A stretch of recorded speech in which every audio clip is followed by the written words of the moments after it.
we're off to the race. Stephen Connolly, you're very welcome to Buckshot. Thank you very much. Well, thanks for having me. I really appreciate it. It's great to. I don't chat to a whole lot of people these days, you know. I know, and that's I nearly feel. Who was this? It was only a couple. It was Pat McDonald was last week. This is therapeutic. I'm normally up here in the attic by myself most of the time. Yeah. This is just to talk to another adult. Yeah, I'm the same. My wife works in the. She's out now, but she's usually works in the next room. So we're in a small apartment, you know. So right. She works in the film industry, you know. So she's had those sort of woes this year, you know, with cinemas being closed and all this kind of stuff. So she's next door, I'm in here, and so for a good portion it was like Groundhog Day, you know, meet each other for lunch. Yeah, that's it. Jesus, yeah, there was that. Yeah, and it sounds like a great plan. You're like, great, we'll work from home. It'll be we'll keep the place brilliant. It'll look like a proper office. We'll have, and lo and behold, the weekend you're like, well, there's no clean plates. Where the you know? Yeah, like I'll be running back now to the office, as they say, when I can, you know. So yeah, because I'd say where a lot of people probably came across you, would have come across you, was the one that really spiked. Now I'd seen the one, I think had I seen the Padraig one first, Padraig the Wedge. But I'd see it was the Johnny and Ronan one. Oh yeah, that got Breakfast Club. Yeah, that was in Breakfast Club, and that was I watched it over, and it's just one of those ones, and it's so transferable. Like you can show it to anybody, and they only half know who Johnny Sexton is, and I'd be a rugby fan, like, and I'm watching, going, look at the big grumpy head in that bastard, because that is exactly they're two grumpy bastards. They're perfect to put in such a jovial scene, like, you know. Yeah. But that was the first one that really I assume spiked for a lot of people, because even I remember News Talk and everything showed it, and Johnny had seen it and Raj had seen it, you know, so which was great. Yeah. Did you get any feedback where you went, oh, right? I did. I got a DM from Raj, you know. So did you know, he said that it was actually it was on the second one he DM'd me, the Mighty Ducks one. Did you see that? Yes. Oh, that's class. So he really he enjoyed that one. So he said that we'd go for a few pints sometime and have a laugh, you know. So I said, oh yeah, okay, I'd be on for that, you know. But yeah, no, the feedback, yeah, it was great. Like I was kind of taken aback a little bit, because, you know, that wasn't my first video. Obviously, I've done so many before, so I'd kind of gotten used to, you know, some of them had been kind of hits as such or whatever, viral, but they were quite far apart, you know. So like you could have like maybe one a year or something like that. So I can't remember what ones I put out beforehand, but, you know, kind of a few tumbleweeds in there, you know. So I remember sending it to my brother or my two brothers, you know, and I usually just send them to get feedback, and they were like, you need to put that up now. Like they were falling around laughing, you know. So I was going, geez, okay. This is good. And my wife, who would know nothing about rugby, you know, she loved it. So I was like, okay, well, it's, you know, you don't have to be into rugby to kind of appreciate it and stuff like that. So yeah, no, it was, I couldn't believe, it was great. You know, it was because the deepfakes I'd done, like I'd seen a guy where I first came across them. It was probably about 2.5 years ago. There was a fella who had, I don't know if you know the movie No Country for Old Men. Yes, yeah. So some guy had basically taken the scene where he goes in and he, you know, the flip a coin scene where he goes into the shop, petrol station. Yeah. And he had hired an impressionist to he'd changed Javier Bardem's face to Arnold Schwarzenegger. Right. Oh yeah. But then he hired an impressionist to do Schwarzenegger. And then he obviously edited and added in the sound and the ambience and the whole kind of stuff.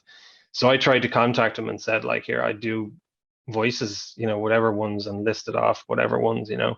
So I never got back to me, and I was like, so I tried a whole raft of ways of trying to do it myself, and then came across this basically on GitHub, which is kind of a developer repository for various different things. So there's this basically manual that was translated directly from Russian to English. So it's really hard to understand. But you get these source files basically, right? But you have to have the hardware, and then I had to go off, get an old PC, refurbish it, and then like get the GPU, the graphics processing unit in it to sort of the graphics card basically to handle Yeah. all the machine learning, because it takes a lot of, like, you have to run these things for maybe 12, 24 hours sometimes to get Jesus Christ. The guards must have yeah. thought you were growing weed in the house or something with the electricity spike going. Oh yeah, like I mean, like the difference in the bills was like, there was at least, the bills were about 100 quid a month or whatever Yeah. like that. It literally went up to like 140 Just because I was trying everything. I literally just had the thing running nonstop, trying different ones, and they don't all come out well. Some of them look, they're like, science experiments. They're just horrific. right. Yeah, yeah, yeah.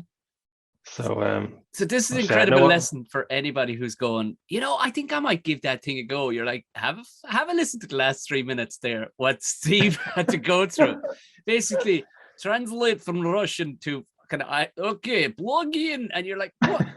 And then go get a PC, rebuild the engine on the bastard, pay, hook it up and just keep on trial and error until you get it. Like, well, you see, you can. There's apps now like Face App and stuff like that. but they're not as sharp as what you did though, because I've done the Yeah. Face App thing. We've all given it a go where you're Rocky or whatever, or you're in the Moulin Rouge, but it's never it's just, yes, it is your face to a degree, but it's never as sharp as the stuff you put up, like the Deepfake stuff. Yeah.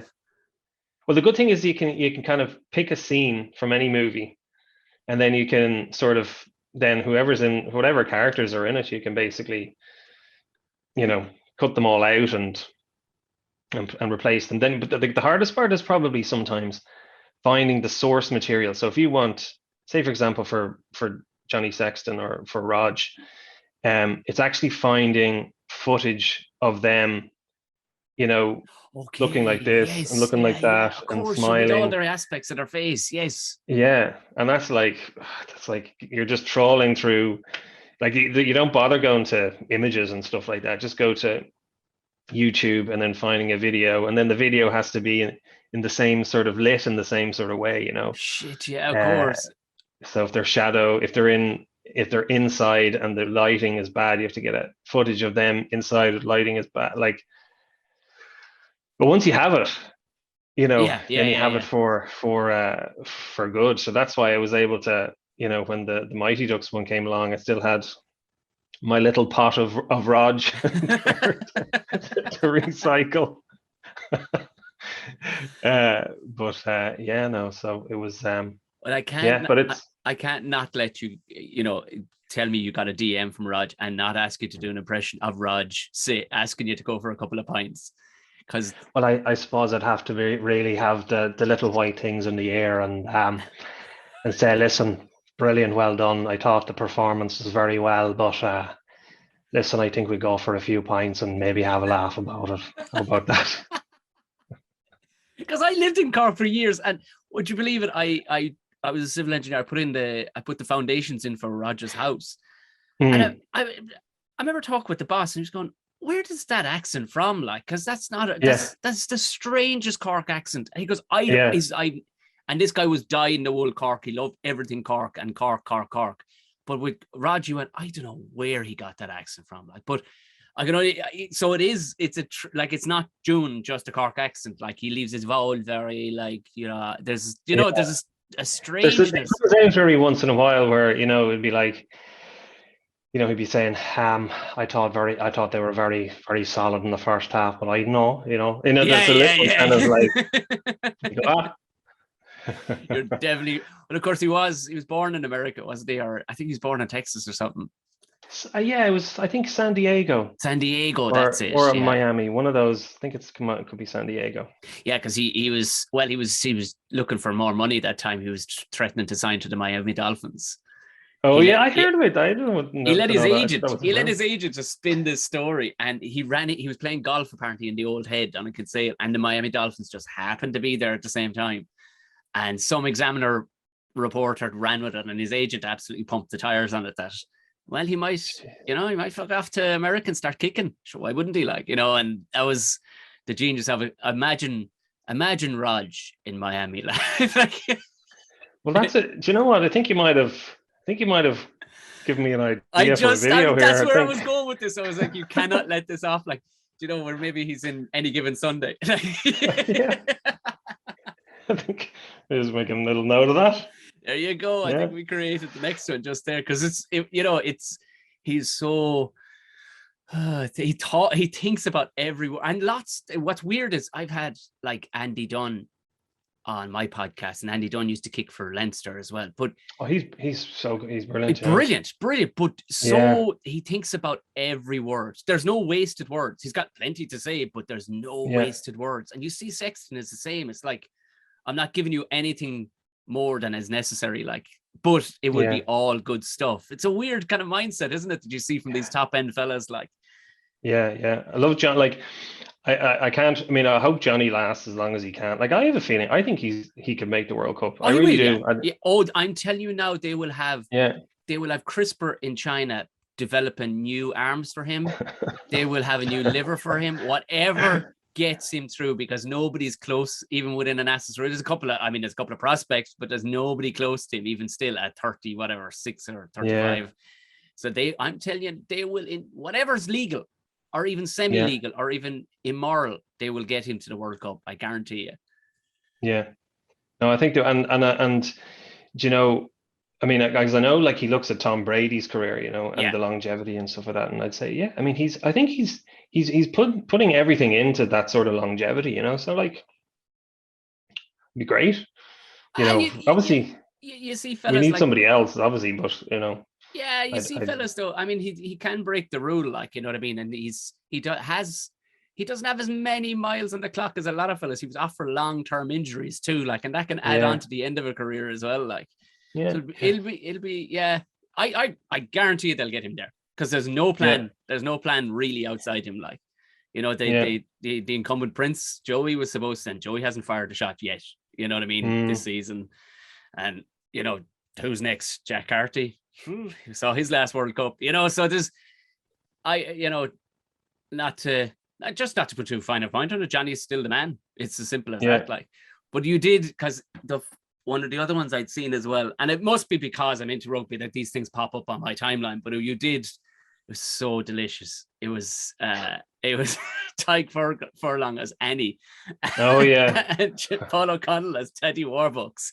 I kind of backed myself into a corner with that one, because I was kind of like, at the end, that one was like a week after the Breakfast Club, you know, and I was like, the Breakfast Club, like, there was no timeline on that, really. I knew that I wanted to put it out before one of the Ireland games, you know, and then it was like, I better put it out before whatever one it was. But then I was like, at the end, I was like, oh, thanks a million, you know, and I said, you know, next week it'll be. Oh.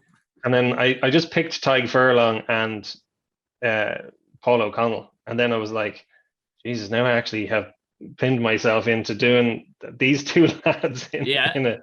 So I was thinking, who's big and bald? And I was going for Paul O'Connell. I was like, Annie. I've never even seen Annie, believe it or not. I would obviously have seen. I've seen clips of it, and it would be on TV, but I wouldn't have watched it, you know. And then I was like, so okay, well, you know, I could potentially put Tyke Furlong in here. So, but that was all done in a week. That was kind of, you know, that was. That was the fastest one I've ever put together. They usually take a lot longer than a week, you know. But I think because Tyke Furlong, you could put him into some, because he's such a fan favorite, isn't he? He doesn't give a shit. He's such a hardcore culture, and he absolutely loves it. John Fogarty, the forwards coach on the podcast, and he was saying, "Oh, listen, he says, I'm culture, but that fella just leans into it so heavy, it's ridiculous." Like. But he's got such an expressive face as well, and which is brilliant, because sometimes what the machine, what the algorithm does, right? And by the way, when I say I put it in, the algorithm is already there, like, it's a model. So you literally you get all the source data, which is the faces and the other ones together, and then you run these batch files, basically creates the model, right? But he's got such an expressive face that sometimes so say for example in a scene, if I do this or whatever, sorry, in the scene that the actor does that, and I don't have one of Tig doing that, it Yes. sort of improvises a little bit. Okay, So right. that's the beauty of it sometimes, that he's such an expressive face. And so all of the kind of the data that you have with him, it comes out looking really funny. And that's why, when the Annie clips or whatever came out, all of these faces, all these little kind of like kind of things that he did, or Again, So I've been absolutely illiterate when it comes to this level of computer. It's brilliant to hear that there is that, that is the process and how it comes about. I mean, you have to source him something to do with orange spuds. Did you see that? What's that time? It went viral about him giving out about the orange spuds or the red spuds. I don't know, was he in Ireland camp or with the Lions or whatever? And of course they were interviewing, knowing they're going to get a great soundbite off Tig Furlong. And they were like, how's it go? Oh, it was the Irish camp. And he was, how's it going in Irish camp? He's, oh, great. He's the chef here. It's unbelievable. I like my food and stuff. He goes, oh, you're some man for the spuds. He goes, oh yeah, and proper spuds too, not them red owl or them orange spuds. I'm going, orange spuds? What's he? I won't touch them. Like, basically made a scene about how he thinks sweet potatoes are disgusting and normal spuds are the only spuds you should be eating. And he's totally hamming up the culture thing. Like, what I mean? It's brilliant. Yeah. But from then, like, there was memes of him sidestepping like sweet potatoes. At the time he was sidestepping a couple of players against Scotland and stuff. And it was sweet potatoes, not players coming at him. And it's like, of course, perfect. I don't know if there's a Richard Dreyfuss scene from maybe, where he's what's the alien one Richard Dreyfuss did? Where it was yes, encounters. First Encounters. Yes. Do you remember he was making the big pile out of potatoes? Out for the mountain. You could get Tig Furlong in there to make love. I love to be spuds from Wexford. I saw him was it him DJing on the Lions tour or something like that? Because I remember looking at that going, I said, oh, that's potential. That's an angle there, Gee, that'd be perfect. And then he's playing Richie Kavanagh. Just Well, when pre all the obviously deep fake and everything, and you have you work in IT, so obviously this isn't this is your bread and, or not your bread, it's where your mind is at when it comes to actually developing these things. But obviously from the get-go you have a core ability to do impressions. Like, where did that start? I know Irish people always think they're great at impressions, but maybe I could do one Tyson Fury and that's it. But honestly, I know I can't do impressions to the level that you should be able to do them. Where did it start for you? I think I remember, like, I have a really vivid memory of somebody playing my own voice on, one of these cassette players. Remember back in the day, you put in a cassette and hit record, and then somebody had a microphone and they said, speak into it, Right. So it was like, oh, my name is Stephen. I love the A-Team or whatever. Classic. And then they played it back and I was horrified. I was like, I was like, almost everybody listening to this right now is getting sick at the sound of their own voice. Yeah. Like, I literally can't listen to my own voice. That's the irony. Like, you're taking the piss out of everybody else's voice. I literally cannot listen to myself talk. It's horrendous. And so I think I kind of, I know that I was mad into the A-Team. Murdoch in the A-Team was absolutely. So I think I was just I was probably the most annoying kid running around the house, just trying to do every different voice. But I don't think I think I probably only had like a handful of people, right, that I did up until probably about 10 years ago or 15 years ago. Like, there would have been, whatever the standard 5 ones that everybody, like Sean Connery or whoever, Yes, but my brother, a friend of my brother's was setting up a radio station, I think, or something like that, or he was setting up a show on a radio station. And he was looking for mimics or whatever like that. So anyway, he said, like, can you do a few and then send it to him? So I sent it to him. I didn't get it, and then I was like, oh, gee, I was actually really excited about doing it. Yeah. What ones did you send in? Or can you remember? I can't remember which ones I sent in. I think probably Bob Geldof, doing, everything, take out your fucking money, and this sort of stuff, and but again, it's all very niche, you know, like you have to have staple ones in there. Oh yeah, Like yeah, I yeah, didn't do whoever, what, 15 year, I didn't do Bertie, or I didn't do it, you know, so you have to have yeah. the ones that you can sort of rely on every day, because, you know, Bob Geldof doesn't pop up, you know, much. He popped up in my other video there, but that was not, but you know, you have to have the likes of Leo or um Micheál Martin and stuff like that, so that you can get content out there that's fairly relevant, you know. Um, but yeah, no, that's where I started. So I literally just then, you know, when I was going to work, I'd be listening to interviews and stuff like that. So I actually I started doing all the Hollywood ones first, Right, yeah. you know, which like I've only found out like after about, you know, trying to home in on them for about 5 years, that nobody nobody cares about them. Yeah, no. Like my biggest tumbleweeds are definitely the sort of Hollywood ones, you know. Um, so then I just obviously went into started looking at the sport ones.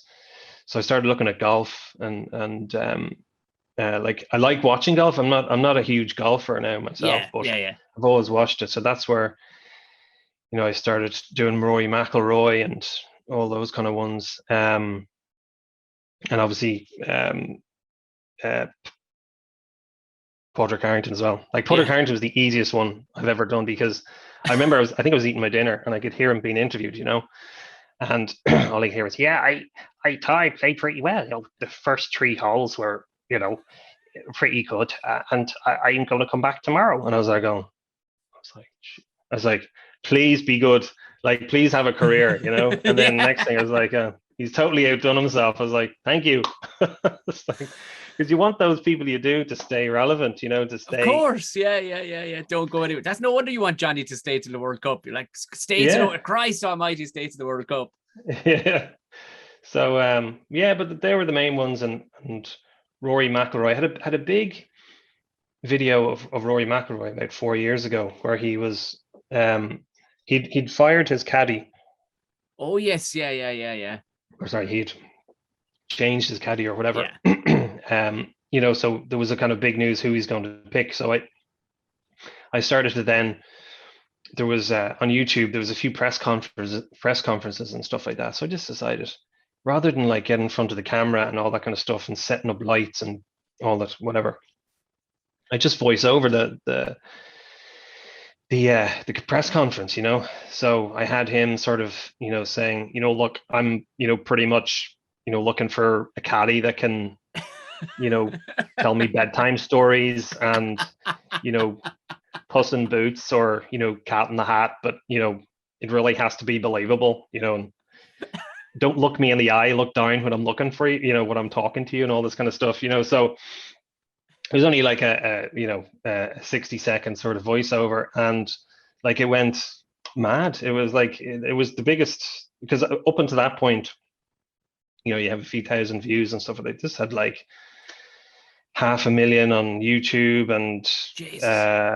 yeah, and no, it was crazy, and all like RTE and all these sort of golf networks and everything like that. And I was like, brilliant. Well, isn't But that the I never. yeah, isn't that the thing? Like, I mean, you tapped into what people absolutely love. Like people fucking love golf, don't they? Like Yeah, when they love it, they really love it. So of course you know what I mean. Before you know it, then you're tapping it. You're like, oh, I never thought of Rory that way. Yeah, because but even the likes, what is it happens to the Northern Irish golfers from playing a bit in America? They immediately get this half and half accent, where it's like this. oh yeah, yeah. It's like because Well, Padraig doesn't Rory's get man. it, didn't get it. Like, Yeah, I think like Rory's managed to kind of escape it a little bit. You know, you can yeah, hear. yeah. But Graham McDowell, like Oh, oh, GMAC is, oh. you know, he lives down in Florida, and you know every. I used to, you know, do videos of him as well, because I don't know if you've ever seen his GMAC at home video. Oh my God. It is the best, greatest, worst thing I've ever seen in my life. For anybody Yeah, wondering, it's him like playing pool and kind of supposedly like candidly answering questions. What do I like at home? You're yeah. like it's so What's your brilliant. favorite superhero? It's got to be Batman, because he got soys. and he gets the girls too. It's so bad. Yeah, it's like, I think, like, I'd say he instantly regretted it, like, because I'm sure he was made do it by Oh yeah, whatever, yeah. and potting the ball. And what was it? What's your favorite movie? It's got to be Social Network or Shawshank, something those lines. It's almost a parody of itself, isn't it? That one, like, just did somebody do this? Is this a deep fake? It's like, oh, it's not. It's actually a real thing. Wow, incredible. Because I think there's I have friends in the conspiracy world and whatnot, and there seems to be not a worry, but I'm thinking a concern when it comes to the level of deep fake that can be done now, because we've all seen deep fake Tom Cruise, and it's pretty like That's terrifying, they're turning out that much. It is kind of terrifying. I mean, you're having the crack and entertaining people with it, obviously, and it's sports stars and in funny situations, but Jesus, like, the way they can. There's somebody did I think they call themselves Deepfake something or other on YouTube, but it's like Bill Hader on Conan, and he's doing impressions of like Arnie and stuff. And I remember watching, and his face literally morphs into Arnold Schwarzenegger's face in the blink of an eye. Like, oh Jesus Christ! Oh Jesus! yeah. Like what's like the Bill Hader one is kind of cool because you can see him morphing into it and all that kind of stuff. But I like the deep Tom Cruise one is it's a bit too far, sort of. Yeah. It's creepy, like, isn't it? Probably, but it's all dependent. So that he's hired a guy who has the same facial dimensions as Tom Cruise. Right, yeah. If I was to put my face on Tom Cruise, it wouldn't look like Tom Cruise. You know what I mean? Unfortunately, face on Tom Cruise, yeah. But so I mean, if you find a match, from facial dimensions, and actually from your forehead height is can really change the way somebody looks. So I mean, it's kind of terrifying because, if you got somebody who looked like Joe Biden or, Trump, which they kind of have done already, but you get a good impersonator with somebody who has the same facial dimensions, and these, I mean, like, literally, as I was saying, that, like, you get a high definition set of source data of the pictures of whoever it is. It'd be very difficult to tell what's real and fake, because it's only better it's getting, isn't it? Like, and of course sorry, fire away. Well, they're replacing, like, deepfakes have totally kind of superseded CGI and stuff like that. Like, if you go on to Jesus, I didn't even think if about you look that. at Star Wars and the what's the one that came out, and Phantom no, what's the one that they did? It was a spin-off one, one of the more recent ones. Yes, I know. Yes. But they replaced Princess Leia's face in CGI, and it looks like okay, it's her when she's younger, but it looks sort of animated or fake. Right. They've now gone, and, like, people just on the internet have basically done a deep fake of it.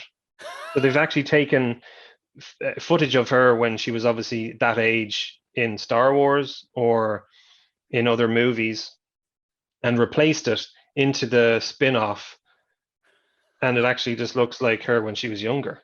So that's how powerful it is. Like, it's totally superseding all that, the CGI. Now, the only thing with deepfakes is, on the side, it doesn't really. It only works face on, really. Right. Yeah. And when you throw anything in front of the face, you can get around it, but it takes a long time to sort of cut around the fingers as it goes across. Same with glasses and stuff like that. Yeah. So if you never want to be deep faked, just go around and wear glasses all the time. There you go. That's been the best advice I can give you. I can only imagine this is going to revolutionize the porn industry. In all fairness, they're going to have famous people banging in the porn. Yeah. Jesus, yeah. That's I know. I think like they're going to have to do something with image rights and Oh stuff like yes, that. of course. I don't think you can geez, and yeah, from that angle, I mean that's really Like, terrifying. that is terrifying. Like Yeah. Donald Trump, in a porn, that'd be pretty terrifying in anybody's book. Do you know? It was funny as you talk about image rights and voice rights and stuff like that. Have you ever gotten anybody kind of going, "Hey, here, come on now," or is everybody taking it in good spirits? Like, No, everybody has been, yeah, because I never really try and really go after people, yes, that kind of way. yeah. At least I don't think I have. I don't think Johnny was. I don't think he. Not sure he really got it. I don't think he was too offended by it. I don't think he cared about it one way or the other. But I think, well, I did put up a video a few years ago, and it was a famous golfer anyway, American golfer, but he had done an ad on, and at this stage I had just started learning like after this special effects package, After Effects, so Right, yeah. it has all these cool things in it where basically he was doing something, a TV ad, and whatever way he was dancing, and so what I did is I was able to, when he was dancing, I was able to cut out with this thing the background. Because usually, like if somebody's doing an interview on the back of a green screen or a gray screen or a blue screen, you go, happy days. Just take that. Yeah. And you can change the background. But this was another way of doing it now. It's painstaking, So when I put out the video, I'm not joking. I literally put out the video, and 20 minutes later, the sort of narrative was, this is how he funded his way through college, when he was dancing, right? Okay. So you're just leaving it there. Okay, fair enough. Yeah. So anyway, yeah. In retrospect, it probably wasn't the cleverest thing in the world to do. But anyway, his shirt sponsor came back to me, the CEO of his CEO. yeah. So he said, what are you doing? And I was like, he said, now in fairness to him, he said, you can't be using the content that we have to portray my client in this sort of way. And I was like, you don't have to say anymore. It's gone.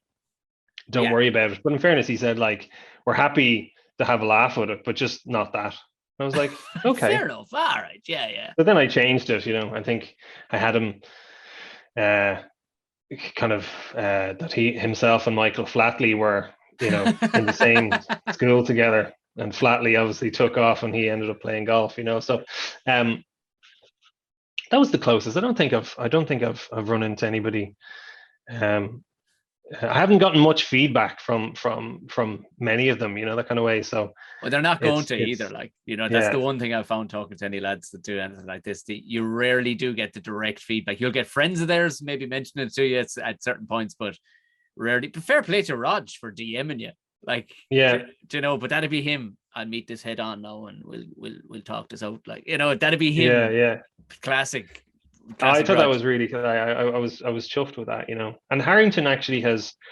I did this fake sort of aftershave ad for Harrington, which was compliance, the scent of correctness, because he's a stickler for the rules, So the ad was sort of like,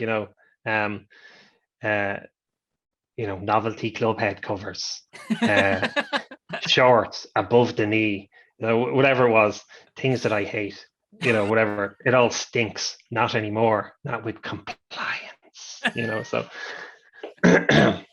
he retweeted that, saying that the hopefully the Dubai duty free will stock this for the Irish Open. So that was kind of cool. Brilliant. But because it is funny, the crossover. Somebody was doing an impression of Leo on the radio. I don't know, can't remember, but I remember Amy, who, because I thought it myself, and I thought maybe I'm just imagining that Brian O'Driscoll and Leo actually have the same voice. Their voice. That's how That's actually how I tried to do O'Driscoll. I don't do a good O'Driscoll, but I remember trying it. They have a sort of, they both have a squeeze on the windpipe, so to speak. Is it a black rock thing? Is it? Well, it's the sound is kind of like it's like it's Yeah, there, yeah, yeah, yeah. So when I tried to actually do O'Driscoll, and I ended up doing Leo, it was like, oh, okay, grand. Because Amy Hooverman put it up. She said it herself. Leo has been doing some. It was on Instagram. Somebody was doing an impression of Leo.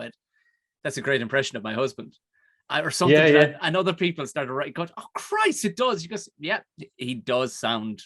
And she posted a video of Brian just speaking. And she goes, "There's Leo." Basically, they both. Is that recent? Is it? Relatively, yeah, it's relatively recent. Basically, she's taking the piss out of Brian for sounding like that. That at the time the Taoiseach. Just going, yeah. They both sound identical to each other. Like, because of course she's an actor, she would listen for voices and stuff like that. That would be on her radar. Like, so it's funny that she even spotted that. But it's the notion of, I suppose, because we were talking beforehand about live performances and stuff like that when it comes to it, and impressions, and that's why you pinged up on my. I was like, oh, this is a different thing now. This is somebody who's actually specializing in the idea of the deep fakes and parodies and stuff like that, because quite often you can meet and I meet lads on the circuit and stuff, and they're doing impressions. Like, I get you, but you're just going to do the same ones everybody else has done, and you're going to do the same, and they're not. There's an element to them where do you believe in what you're doing? But then when I saw you, it was like, oh, this guy is putting some effort into this. Like what average time on, say, a 1 to 2 minute video, like a 2 minute video, because your Edge one is a 2 minute. Like, there were so many scenes in that, and you did Bob, you did Padraig, and you need to cut him in on the Edge, like yeah. How long does that take? I knew that when he was announced as Ryder Cup captain, I was like, oh. Thank God. Thank God. Yeah. So I knew I had time to sort of put together. So, like, I had originally had him in Carpool Karaoke, with what's his name? James Corden, yeah. James Corden. And I had taken out what's the guy who comes out at Christmas time to do all the Bublé. So I had him doing like with Bublé's face, but it didn't look right. It just the face. He's kind of got a fairly square face, Bublé, so it looked a bit weird. So that one took.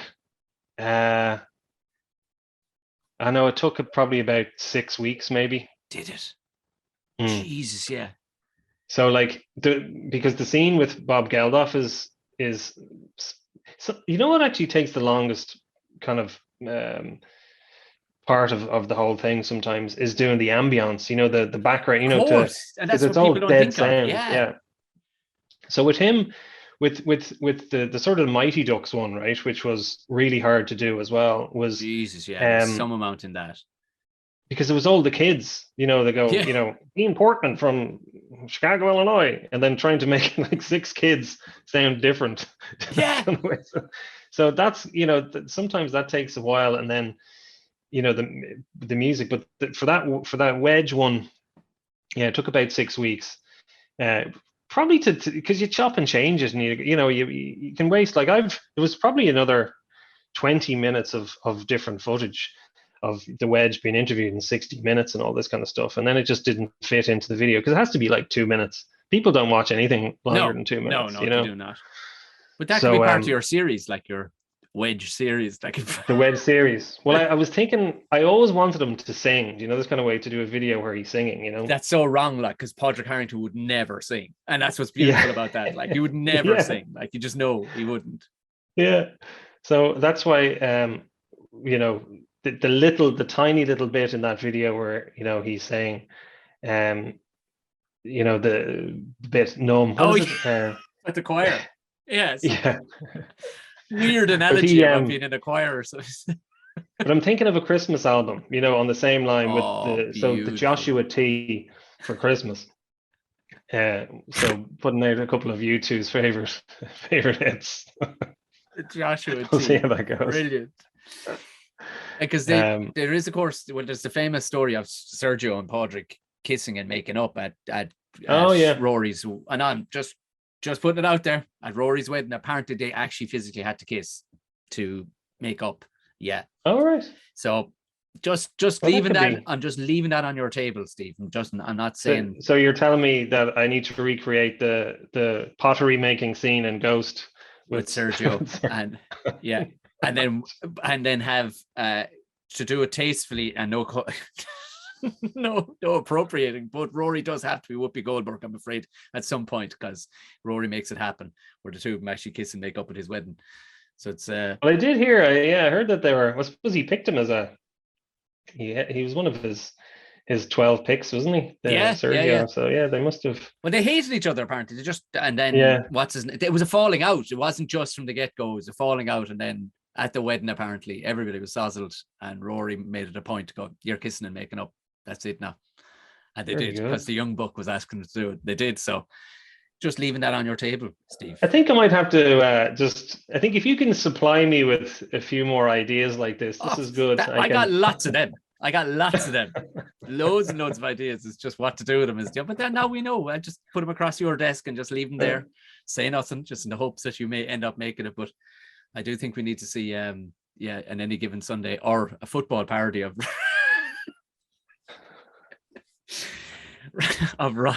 Rog.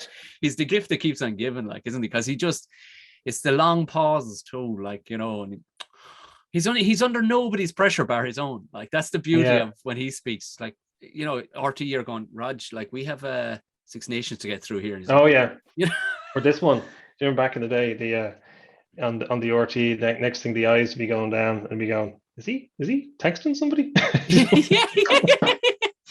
Yeah. He doesn't care. Like, it's all on his time, which you have to, you got to appreciate. Is there like anybody that are you thinking of branching into any other sports or fields that are popular right now? Because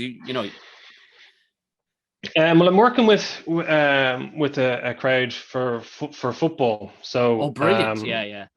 So I've done. There'll be a few kind of because I do Graham Souness, and Graham, he's he's a grumpy old man. So there'll be a few at Keno. I don't really do a good Keno, but there will be definitely a few Keno deepfakes. Has to be, yeah. I noticed that Tommy Tiernan, Tommy wears a beanie, and he has obviously the bushy beard, and he has a talk show, and they have narrow faces the same way. Yeah. So I've kind of put them together already, and it's like the Roy Keane talk show. There could, there's endless. Can you imagine that Roy not knowing who was coming out? The lack of control he would hate about that moment, like, and then somebody coming out and he literally going, "Who are you?" Like, no compassion at all for the person, no soft landing, just like, I don't know who it is. Like, no, I don't know. Just being grumpy the whole way through it. Yeah, somebody talking about working 10, 24-hour shifts in a row, and he's like, it's your job. But so the football, I've done football stuff already. I kind of which is great, the Hollywood ones, because movies. What's really hard with doing sports people is, if you look at Rog, or you look at anyone like that, mostly Rog is different, obviously, because he's on TV and stuff like that. But most sports people they're only doing press conferences, so their faces are about this big on screen. Yeah. So when you then put them in a movie where there's a close up, it doesn't look right, So, but in movie stars, you can actually move them pretty much easily from movie to movie. But I met Mario Rosenstock a few weeks ago, and he was so cool. Like, he was just randomly down the road here, and because he said like that he'd do a voice for one of them, so I'm hoping he'd be still up for that. But there could be, let's just say, the one I'm planning for that is the new Bond. Oh, brilliant. So, brilliant. And candidates for that. So I'd love if he did that. Hopefully he'd be still for that. But I think there's no other. Tennis is probably an untapped resource a little bit. I think I suppose it is. Yeah. I mean, there's not a lot of crack out of them lads. No, in all fairness, No. like there's no crack. I mean, there's No. probably oodles, but then everybody's having a go at it in the way they like MMA or boxing or whatever. There's a lot of, there's a lot of footage to be spoken through on things like, but trying to crowbar some of them into situations, Yeah. Well, MMA is one, actually. I watch a lot of, I suppose, MMA and boxing and stuff like that. So that's another.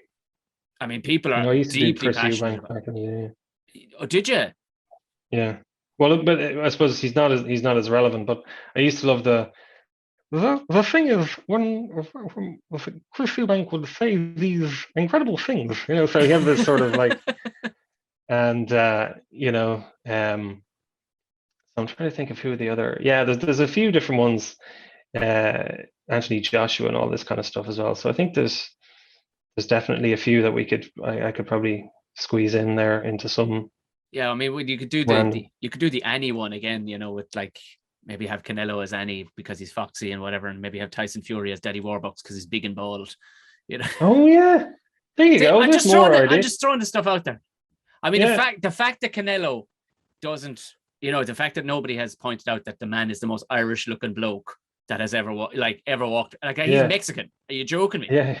He looks like he's from fucking Roscommon. Like there was definitely. He probably is. He probably is. There was definitely somebody wandered south of the border there, I'd say, when they landed back in the Pilgrim days, I'd say. Yeah, no, that's definitely a few ideas in there, yeah. Canelo. And then McGregor and stuff like that as well. So yeah, there's I'll have to some of the guys, Al Foran does a great, him and yes, yeah. Conor Moore, they're brilliant, and so maybe I might hit them up and see if they'd do a McGregor for me if I put him into something, So class, yeah. Well, the fact that you can do what you can, like, that's the thing. It ain't on the sound. The fact that you can do the deep fake stuff, like, it's terrifying but absolutely brilliant at the same time. Yeah. Stephen, this has been an absolute pleasure. So we're out looking for, basically, we want to see Rog in an American football movie. And that's all. And Johnny, please God, he's going to play for the next 2 World Cups just to keep things relevant. And Padraig, we'll have to do something nice for Johnny the next time. I think Johnny will have to be. Yeah. If we bring him out, he'll have to. You need to be punching up with Johnny the next time rather than down. Yeah. Something nice, just to. What would be a nice warm movie for Johnny? A nice warm thing. I'm trying to think of something that was a feel good factor. I don't know. Switch him out with the Rock's face or something. Just put him Make him massive. Maybe something for Christmas. Maybe. Oh, nice. Oh, that'd be nice. There could be. Yeah. Something. Who are you saying you were going to swap out Tommy's face? Oh, Roy is Bad Santa. Yeah. Billy Bob Thornton and his face. They wouldn't be too far apart. I have that one in the oven at the moment. We don't want to give away the farm, as they say, just yet. Stephen, this has been an absolute pleasure. Thank you so much for coming on. Great to talk to you. And keep those ideas coming. I'm going to annoy the shit out of you now, just sending you stuff like, hey, what about this? And that you'll be sorry you asked for that. Trust me. Be careful. Might start putting you in a few of them. I would love you to try and do my accent. There's no point. Like, I look ridiculous to start with. I don't know where and I have a giant forehead. I don't know who you're going to align me with. Maybe something out of Mars Attacks or something. I'll find one. I'll find somebody. Just out there scouting foreheads. Thanks a million again, Stephen. Great talking to you.